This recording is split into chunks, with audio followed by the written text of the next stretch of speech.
प्रकाश शर्मा जी एकजुट जम्मू जिंदाबाद, एकजुट जम्मू जिंदाबाद, एकजुट जम्मू जिंदाबाद, एकजुट जम्मू जिंदाबाद, एकजुट जम्मू। मैं आपसे अगर ये कहूं कि सियासी पार्टियों को अगर एक से दूसरे जिले में जाने के लिए जद्दोजहद करनी पड़े तो ये बहुत बड़ा दुर्भाग्य होगा।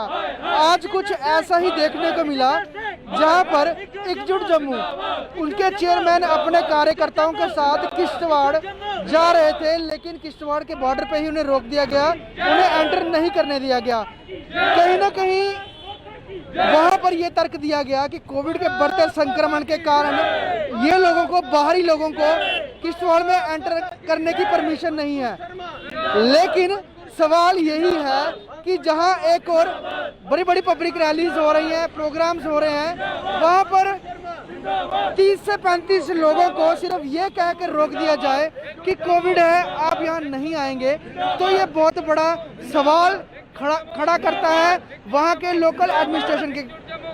तो यहाँ पर जम्मू में समय एकजुट जम्मू के जो युवा इकाई है ये डीसी एडमिनिस्ट्रेशन के खिलाफ प्रदर्शन कर रही है और साफ तौर पर यह सवाल उठा रही है, अगर भाजपा वहाँ पर बड़ी बड़ी पब्लिक मीटिंग्स कर सकती है, वहाँ पर प्रोग्राम्स कर सकती है, तो बाकी सियासी दलों को या उनके लोगों को क्या उस जिले में एंटर तक नहीं करने दिया जाएगा? और जब उनसे पूछा जाता है कि रीज़न क्या है, क्यों नहीं आप एंटर करने दे रहे हैं, तो वहाँ पर यह जवाब दिया जाता है कि हमारे ऊपर से प्रेशर है। तो उसको लेकर कहीं ना कहीं किरकिरी और कहीं ना कहीं जो गुस्सा है वो एकजुट जम्मू के कार्यकर्ताओं का डीसी किश्तवाड़ और किश्तवाड़ एडमिनिस्ट्रेशन के ऊपर है। तो इसी को लेकर यहाँ जम्मू में यहाँ इनकी युवा इकाई जो है ये प्रदर्शन कर रही है और ये तमाम लोग ये कह रहे हैं कि क्या सिर्फ एक दल को ही पब्लिक मीटिंग्स करने का हक है, उन्हीं को ही क्या अपने कार्यकर्ताओं से मिलने का हक है, दूसरी सियासी पार्टियों को नहीं है? तो इसको लेकर जवाब किश्तवाड़ एडमिनिस्ट्रेशन को जरूर देना पड़ेगा। मेरे साथ कुछ लोग हैं, मुझे बताइए, आप लोग ज़्यादा लोग नहीं थे, अगर हम बात करें एकजुट जम्मू के ज़्यादा स्ट्रेंथ नहीं थी, लेकिन हवाला दिया गया कि कोविड है इस कारण नहीं, बाहर आपको नहीं जाने दिया जाएगा। ये तर्क आपको कितना जेन्युइन लगता है अगर आप बात करें एज ए पॉलिटिकल पार्टी के वर्कर होने के नाते? ये तुर्क बिल्कुल जो तर्क की बात कर रहे हैं बिल्कुल बेतुका है। मैं बताना चाहता हूं कि अगर यहाँ पे कोविड की बात है तो कोविड सबके लिए बराबर है। कोविड किसी पार्टी को देख के नहीं आएगा कि किसी पार्टी के ज़्यादा वर्कर्स को कोविड लगेगा या किसी पार्टी के कम वर्कर्स को नहीं लगेगा।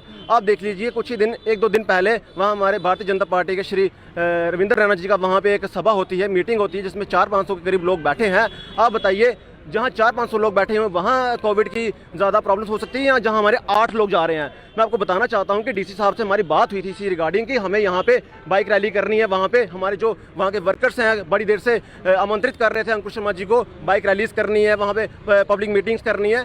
पर यही चीज़ें देखते हुए हमने कॉपरेट किया डीसी साहब से, एसएसपी साहब से कॉपरेट किया कि हम वहाँ पे बाइक रैलीज नहीं करेंगे। तो फिर अपना डीसी साहब ने हमें खुद कहा कि आप यहाँ पे, आपके लिए मोस्ट वेलकम, आप अगर पर्सनली आना चाहते हैं तो मोस्ट वेलकम। तो आप देख लीजिए, जब एकजुट जम्मू ठाठरी पहुँचता है तो ठाठरी पे जब उन्हें रोका जाता है, एक बहुत बड़ी 3-4 पुलिस की गाड़ियाँ लेके, जैसे किसी हम मिलिटेंट्स को पकड़ रहे होते हैं, 3-4 गाड़ियाँ लेके रोक दी जाता है। और जब उनको डीसी साहब से बात की जाती है, डीसी साहब वहाँ पे अवेलेबल नहीं है। डीसी साहब रिस्पॉन्सिबिलिटी से हाथ धो पीछे हट जाते हैं, ना फ़ोन उठाते हैं, ना एसएसपी साहब उस पर बात करते हैं। ये है रीजन क्या दिया गया? क्योंकि एकजुट जम्मू, हालांकि आप लोग ये कह रहे हैं कि कोविड का रीजन दिया गया, तो एक्चुअल में यही रीजन था? देखिए, ये रीज़न तो आप भी समझ सकते हैं, ये रीज़न तो किसी भी तरह से बनता नहीं है। जब 8 लोग जा रहे हैं, हमारा यही था कि बड़ी देर से जो हमारे किश्तवाड़ डोडा के जो लोग थे, हमारे वर्कर्स थे, वो सर को आमंत्रित कर रहे थे। क्योंकि मैं बताऊं कि जब डीडीसी इलेक्शंस हुई थी उस वक्त भी हमारे लोगों ने, जब वहाँ पे हमने रैलीज वगैरह करनी थी, कैंपेनिंग करनी थी, उस वक्त भी सर को रोक दिया गया था। तो यही चीज़ देखते हुए कि उन लोगों ने आमंत्रित किया था, तो हमें लगा कि अब जाना चाहिए। तो हमने कोऑपरेट भी किया किश्तवाड़ से, तो हमने जो बाइक रैलीज वगैरह नहीं की। तो सिर्फ 8 लोगों के जाने से वहाँ ऐसा कोई फर्क नहीं पड़ता। कहने का मतलब ये है, यहाँ चल रही है डिक्टेटरशिप, यहाँ तानाशाही की राजनीति चल रही है। यहाँ पे एकजुट जम्मू को किश्तवाड़ में आने नहीं दिया जा रहा, क्योंकि इनको पता है कि एकजुट जम्मू ही मात्र एक ऐसी पार्टी है जो जम्मू के लिए काम कर रही है। किसको, आपको क्या लग रहा है, कौन कर रहा था तानाशाही? डॉक्टर जितेंद्र सिंह कर रहे हैं। वहाँ पे साफ तौर से देखने को मिला है कि यहाँ पे जो हमारी जम्मू कश्मीर बीजेपी पार्टी है, यहाँ की हमारी जेक्यूटी पार्टी है, ये पार्टी यहाँ पे एकजुट जम्मू को रोक रही है आगे लोगों के आने से। लेकिन जो बाकी सियासी दल हैं वो ये कहते हैं कि एकजुट जम्मू जो है ये बीजेपी का ही एक पार्ट है, क्योंकि जिस तरह से रोशनी एक्ट को लेकर अंकुर जी ने आवाज़ उठाई और उसमें बहुत ज़्यादा जो नेता लिप्त पाए गए थे, लेकिन इल्ज़ाम इन पे भी आपकी पार्टी पे भी लगते हैं कि आप बीजेपी के ही साथ जुड़ा हुआ संगठन है, तो बीजेपी अपने ही साथ के संगठन को ये रोकेगी, ये किस तरह से आप कह सकते हैं? देख लीजिए, ये चीज़ें साफ हो जाती हैं। अगर ये बीजेपी का संगठन हो तो शायद बीजेपी को रोकना नहीं चाहिए। और मैं आपको बता देना चाहता हूँ, लॉजिकल तरीके से आपको बताता हूँ कि बीजेपी जो एकजुट जम्मू है वो बीजेपी का संगठन इसलिए नहीं है क्योंकि बीजेपी वो पार्टी है जो बातें करती है, जिनको हवा में बातें करने की आदत है। एकजुट जम्मू वो पार्टी है जो बिना सत्ता में रहे हुए जो जम्मू के काम कर रही है, बिना सत्ता में रहे हुए जो काम एकजुट जम्मू ने किए हुए हैं वो आज तक कोई पार्टी कर नहीं पाई है। और शायद से ये पार्टियां हमारे अपनी इस चीज़ को देखती हैं कि पॉलिटिकली करेक्ट होने के लिए ये ऐसे इश्यूज़ पे हाथ नहीं डालती हैं जिससे इन्हें लगे कि इनके वोट्स हैं वो कम हो जाएं। पर एकजुट जम्मू वोट्स की राजनीति नहीं करते हुए एकजुट जम्मू जम्मू के लिए काम कर रहा है। और जम्मू के जिन इश्यूज़ से हमारे डोगरा लोगों को, जो हमारी 10 के 10 डिस्ट्रिक्ट्स हैं जम्मू प्रोविंस में, अगर किसी हमारे डोगरा लोगों को फ़र्क पड़ रहा है तो एकजुट जम्मू उसके लिए आवाज़ उठाएगा। और एकजुट जम्मू वहाँ ये नहीं सोचेगा कि वहाँ हमारे लोगों के वोट्स कम हो रहे हैं या ज़्यादा हो रहे हैं। हम लोगों को सही काम करना है, हम लोगों को ट्रांसफॉर्मेशन पॉलिटिक्स लानी है। हम लोगों को वो राजनीति नहीं करनी है जो लोग पहले करते रहे हैं, दबे हुए कश्मीर के नीचे राजनीति करते रहे हैं या दिल्ली से जो ऑर्डर है वो मानते रहे हैं। हम लोगों को अपने लोगों के लिए स्टैंड लेना है, और अगर अपने लोगों के लिए स्टैंड लेना है तो हम लोगों को खुल के आना पड़ेगा। यही चीज को देखते हुए ये जो राजनीतिक पार्टी है, आपको ये नहीं लगता कि अंकुर शर्मा जो है, जो चेयरमैन है एकजुट जम्मू के, वो जिस तरह से लगातार कश्मीर की सियासी पार्टियों के खिलाफ बोलते हैं, कश्मीर की जो सियासी पार्टियां हैं उनको जिहादी तक उनको जो है उस तरह से उनको बुलाते हैं, तो कहीं ना कहीं ये भी वजह हो सकती है कि वहाँ का जो माहौल है किश्तवाड़ का वो ख़राब ना हो, इसकी वजह से एडमिनिस्ट्रेशन उनको रोका हो? देखिए, अगर हम एकजुट जम्मू पार्टी अगर जिहादी के नाम से पुकारती है तो आप हमें बताइए, कोई ऐसा किसी भी पार्टी का कोई स्पोक्स पर्सन या कुछ भी बता दे, किस वजह लॉजिकली तरीके से बताए कि हम क्यों गलत है वहाँ पे। अगर कोई लोग यहाँ पे ज़मीन कवर कर रहे हैं, इंक्रोचमेंट कर रहे हैं, इलीगल इंक्रोचमेंट कर रहे हैं, तो गलत को हम गलत बोलेंगे या सही बोलेंगे? मैं आपको, जैसे कि मैं आपको पहले ही बता चुका हूँ, पॉलिटिकली करेक्ट होना काम एकजुट का नहीं है। अगर यहाँ पे माइनॉरिटीज़ के जो राइट्स हैं, जो हिंदुओं, सिखों को, क्रिश्चियनों को, बुद्धिज्म को मिलने चाहिए, अगर हम ये बोलते हैं कि वो उनको ही मिलने चाहिए, तो बताइए आप हम कैसे गलत हो सकते हैं? ये एक प्रोपोगंडा चलाया जा रहा है एकजुट जम्मू के खिलाफ। पर मैं आपको ये चीज़ साफ कर देना चाहता हूँ, जो आज का युवा है, आप देख रहे हैं यहाँ युवा खड़ा है, आज का जो युवा है, पढ़ा लिखा युवा है, वो ये चीज़ समझता है कि यहाँ पे सही क्या गलत क्या है। यहाँ के जो मुस्लिम लोग हैं वो भी हम लोगों को सपोर्ट कर रहे हैं, क्योंकि वो लोग, जो लोग पढ़े लिखे लोग हैं, जो लोग सही चीज़ को समझते हैं, वो लोग हमें सपोर्ट कर रहे हैं, क्योंकि उन्हें पता है कि जो हक जिनके हैं उन्हें मिलने चाहिए। अब देखिए, जो माइनॉरिटी राइट्स के बेनिफिट्स हैं वो माइनॉरिटीज़ को मिलने चाहिए, पर यहाँ पे मुस्लिम मेजॉरिटीज़ में है, तो वो क्यों मुस्लिम मेजॉरिटीज़ को क्यों दिए जा रहे हैं? हक तो उनका बनता है। उसी पे जो 2 साल उन्होंने दूसरी बात, ये चंद्रकांत शर्मा को श्रद्धांजलि देने के लिए जा रहे थे, और श्रद्धांजलि देने के लिए किसी को रोका जाना तो नहीं चाहिए, तो आपको क्या लगता है कि कहीं ज़मीन जो है मजबूत ना हो जाए एकजुट जम्मू की उस पूरी बेल्ट में? ये भी एक कोई साजिश हो सकती है कि नहीं आने दिया गया हो? ये बहुत बड़ी साजिश है। ये ऑर्डर्स पीछे से आए हुए हैं, ये पीछे ऑफिस से बैठ के ऑर्डर्स आए हैं कि एकजुट जम्मू को किसी भी हालत में वहाँ जाने नहीं दिया जाए।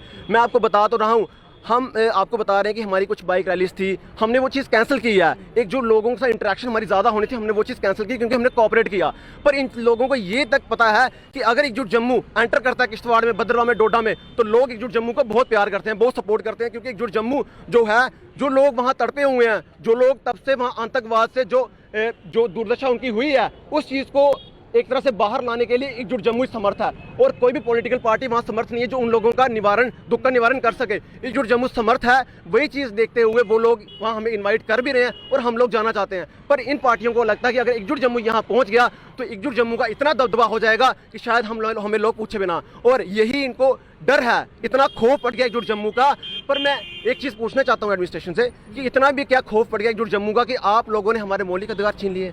ये तो डेमोक्रेसी की हत्या हो रही है। डेमोक्रेसी की बात करने वाले जो डेमोक्रेसी की बात करते हैं, बड़ी बड़ी बातें करते हैं कॉन्स्टिट्यूशन की, तो यहाँ तो डेमोक्रेसी की हत्या हो रही है ना। आप नहीं रोक सकते। हम जो हमारे शहीद हैं, हमारे चंद्रकांत शर्मा जी जो देश के लिए शहीद हुए हैं, हमारे जम्मू के लिए शहीद हुए हैं, आतंक से लड़ते हुए शहीद हुए हैं, हम उन्हें श्रद्धांजलि देने के लिए जा रहे थे। हमें श्रद्धांजलि देने के लिए जा रहे थे, उनके प्रति हमारे दिल में श्रद्धा है। तो आप वहाँ भी हमें रोक रहे हैं। तो आप किस तरह से अपने आप को एक कहते हैं कि आप एक अच्छी पार्टी हैं, कि आप कहते हैं कि आप फॉलो कर रहे हैं डेमोक्रेसी? साफ तौर पे बीजेपी को ही टारगेट कर रहे हैं कि उनके कहने पर ही ये सब हुआ है। हम टारगेट नहीं कर रहे हैं, वो ये बता रहे हैं। उन्होंने शो कर दिया, उन्होंने दिखा दिया कि हम, देखिए सरकार में कौन है, बीजेपी है। अपना जो हमारे मनोज सिन्हा जी, हमारे जो लेफ्टिनेंट गवर्नर हैं वो भी बीजेपी के ही हैं, तो उनके द्वारा ही रोका गया। अब हमें एनसी तो रोक नहीं सकती है वहाँ पे, या हमें महबूब मुफ्ती जो आज अंदर बड़ी हुई है वो तो हमें रोक नहीं सकती वहाँ पे। ऑब्वियसली जिनकी आज सरकार है वही हमें रोकेंगे, और उन लोगों को इसी चीज़ का डर है कि एकजुट जम्मू से जिस तरह लोगों से एकजुट जम्मू को प्यार मिल रहा है, तो ये लोग यहाँ बाजी मार जाएंगे और हम लोग रह जाएंगे। उसी विषय में इन्होंने ये चीज़ नहीं सोची कि हम उनको रोक तो रहे हैं, पर शायद इससे किश्तवाड़ के लोगों का जो प्यार है एकजुट जम्मू के लिए कम नहीं हुआ, और बढ़ गया। उनकी जो विश्वास है, उनकी जो श्रद्धा एकजुट जम्मू के लिए वो और बढ़ गई है, ये चीज़ देखते हुए कि एकजुट जम्मू के प्रधान श्री अंकुश शर्मा को अंदर नहीं आने दिया जा रहा। साफ तौर पे ये तमाम जो युवा हैं जो कि एकजुट जम्मू के बैनर के तले जम्मू में प्रदर्शन कर रहे हैं, जिस तरह से एकजुट जम्मू के चेयरमैन को किश्तवाड़ में एंटर नहीं करने दिया गया, उसका साफ तौर पर ये विरोध कर रहे हैं और इल्ज़ाम लगा रहे हैं कि भाजपा के कहने पर ये सब हुआ है। हालांकि इस बात में कितनी सच्चाई है, और जो लोकल एडमिनिस्ट्रेशन ने उन्होंने जो एक इनको हवाला दिया कि कोविड के कारण हम आपको एंटर नहीं करने दे रहे हैं, बल्कि ये कह रहे हैं कि थोड़े दिन पहले भाजपा की वहाँ पे बहुत बड़ी पब्लिक मीटिंग हुई थी, तो क्यों हमारे 7 से 8 लोगों को नहीं जाने दिया, और ये तर्क दिया गया कि कोविड है तो इस वजह से आपको नहीं जाने दिया जाएगा। जवाब एडमिनिस्ट्रेशन को देना पड़ेगा। वहीं एकजुट जम्मू जो कि पॉलिटिकल पार्टी है, जो लखनपुर से डोडा किश्तवाड़ तक और पुंछ राजौरी तक अपना इन्फ्लुएंस रखती है, वो अपनी जड़ें पक्की करने के लिए हर एक ज़िले में जा रही है और प्रयास ये कर रही है कि आने वाले चुनाव में वो जम्मू को एक नया विकल्प दे। वीडियो जर्नलिस्ट शर्मा के साथ कौश पटेल, स्टेट टाइम्स जम्मू।